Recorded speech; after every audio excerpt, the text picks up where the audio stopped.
Hello mga ka-real estate buddies! So for today's video, atong tubagon ang usas mga pangutana sa atong solid followers. Kauban nato sa buhat, si Boss Michelle. Matod pa niya, why or reasons nganong mo invest during early age. So, muna ang mga pipila ka reasons na akong ma-share why we should invest in real estate property while still young.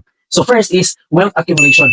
So sa mga previous na kong videos, gina-share na nako nga ang pag-invest og real estate property, ang value sa property is mo appreciates gina siya over time. Wow. So kung sayo kang invest, so dako ang chance nga mudako po ang imong mga potential unya nga income. Ikaduha is passive income.